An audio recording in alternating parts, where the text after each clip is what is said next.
Hi students, for this video I'm going to show you how to solve equations using factoring. Alright, and here are the steps. As you can see, here are the steps. Step 1, set equation to 0, get everything on one side equaling 0. Step 2, factor. Step 3, set each factor to 0. Step 4, solve for the variable.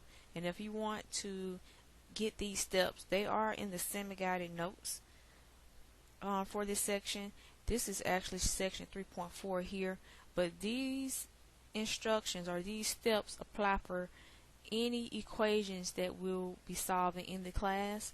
So if you would notice here, let's do number 1 here. Solve the following equations. Let's look at number 1. Notice that the degree, the DE, see if I can, the degree in this case is 2. What is the degree? The highest exponent. So for x squared plus 6x equals 0, notice that the degree is no longer 1 anymore. Those are the equations that you're used to solving. Here in this course we will be solving equations with degree 2 and more. So the steps that we just went over, that's what we need to do. So the very first step is to get everything on one side, and as you notice, everything is already on one side, set equal 0. Next step is to factor. So we're going to factor this part over here on the left. How do you factor x squared plus 6x equals 0? Well, there isn't a GCF here because there is a common variable here, x. So we can take the x out, put our parentheses like we've been factoring so far, and put the remaining factor inside the parentheses. For example, x times what is x squared is x. X times what is will give us the positive 6x back. So that'll be positive 6. Alright, so that's the second step. That's the second step. Next step will be to set each factor to 0. Set each factor to 0. So here, x is a factor, and x plus 6 is a factor because x times x plus 6 is x squared plus 6x. So these are the two factors. Alright, we're going to set x equals 0. So that's done. One solution is 0. And we're going to set x plus 6 equals 0.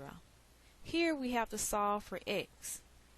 So we're going to have to subtract 6 from both sides. And therefore, x equals negative 6. Notice that we have two solutions here. X equals 0, x equals negative 6. These two solutions, if we would plug it back into the original equation, will solve this equation. So, for example, if I plugged in 0 into the x's here, 0 squared plus 6 times 0 equals 0. And negative 6 squared, which is 36, plus 6 times negative 6 will give us 36 minus 36 will give us 0. Notice that the degree is 2 and you have two solutions, so those should coincide. If you have a degree of 3, you should have 3 solutions. Alright, let's move on.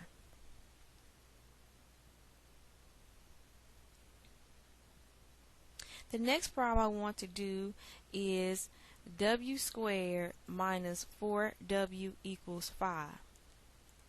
Notice here that everything is not on the same side, set equal to 0. This equation is not set equal to 0. So what we're going to have to do is get everything on one side. So it would be best to take the 5 to the left side, okay? Because our leading coefficient is positive already, and so that's good. And so it would be less work to take this over to the left. Now how can we do that mathematically? We have to subtract it from both sides. Now we will have w squared minus 4w minus 5 equals 0. That's where we want to start before we start factoring, so that one side is equal 0. Everything else is on the other side. Now notice here, this is a trinomial because we have 3 terms.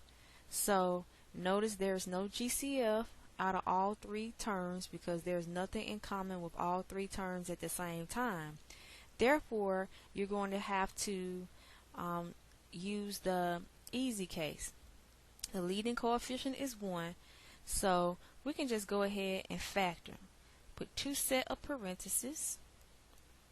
We know that w times w is w squared, and we need to find factors of -5 that add up to -4, the middle term. So what are factors of -5 that add up to -4? Now first, go ahead and put your factors of 5. You got 1 and 5. Alright. However, the factors must multiply to give us -5, and it must add up to give us -4. So how would that work? Well, we can make the 5 negative, and then it works both ways, and that's what we need. It has to work both ways. Multiply to give us -5, but add to give us -4. So here we'll put the positive 1, and we'll put the -5 here, and you can always check by foiling, and you'll notice that you will get w squared, then you'll have -5w plus 1w minus 5. So those are the correct factors. Always check that first. Now set each factor to 0. So here you will subtract 1 and get w equals -1. And here you will add 5 and get w equals 5. So again, 2 solutions because the degree here is 2. Let's move on.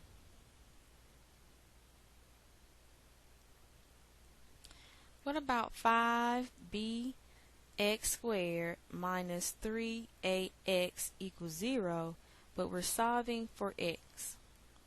Alright, already everything is on the left side and we have equals 0. Next step would be to factor. So we're going to factor out. If we look at this and this, what do they have in common? What do those 2 terms have in common? They only have x in common, so we're going to take that out. And we have 5bx left over minus 3a. Always check by multiplying. Next, we're going to set x equals 0, and we're going to set 5bx minus 3a equal 0. One solution is 0. If you plug 0 into that, you'll see automatically all of that cancels, so 0 equals 0. Over here, however, since we're solving for x, what we should do first is add the 3a. As usual, we do this normally. That cancels, and then you have 5bx equals 3a. Then to get x by itself, all we have to do is divide by 5b. Alright, and then that cancels. X equals 3a over 5b. 2 solutions because the degree was 2 again. Alright, maybe one more like that. We have y squared minus ay plus 2by minus 2ab equals 0. If you notice here, we have 4 terms. But if you look at all 4 terms, they don't have anything in common at the same time, right? So when you have 4 terms, you need to think about grouping the terms in order to factor. So let's group these 2 terms together in these 2 terms. For the first group, y can be taken out. Y times what is y squared? That'll be y minus a. Plus, don't forget to write that middle sign down. Out of the second group, what's in common? I see a 2 in common, but I also see a b that's in common. So again, we have y minus a left over, and that's what we want. To finish this up, we see that we have a common binomial factor, which is y minus a. Take that out because it's the GCF of these two things here, two terms. And then what's left over when we take the y minus a out? Y minus a times what is this? Y. And y minus a times what is all of that? Plus 2b. So we have our two factors here. We're going to set them to 0. And by the way, we're solving for y. I didn't specify that, but we are solving for y here. So we want y. We want y on one side by itself. So in order to get y by itself, we could just add a here. Alright, and we can subtract 2b here. Therefore, your two solutions are y equals a and y equals negative 2b. This concludes the video on solving equations using factoring. Let's do one more. So we have x minus 6x squared equals 0. Notice that everything is already on one side. Now we need to factor. So step 1 is done. Step 2, let's factor. So we need to take out, if you notice, we need to take out the GCF, which is x. X times what would give us back x? 1 of course. X times what would give us back this? Minus 6x. We've factored. Step 2, done. Step 3, set each factor to 0. So as you can see, one solution is 0. Here we need to solve for x. So how can I get, let me erase this because that looks a little weird. Alright. How can we get x on one side by itself? So you could possibly just add the 6x over, right? Add the 6x. And then you will have 1 equals 6x. How can we get this x by itself? We can divide by 6, right? Not 1, 6, because 6 is on the same side as x and we don't want the 6 over there. So we have to do the inverse of multiplication, which is division. So here, x equals 1/6. Alright, so there are two solutions for this particular problem because the degree was 2 again. Alright, this concludes the video on solving equations using factoring. Talk to you soon.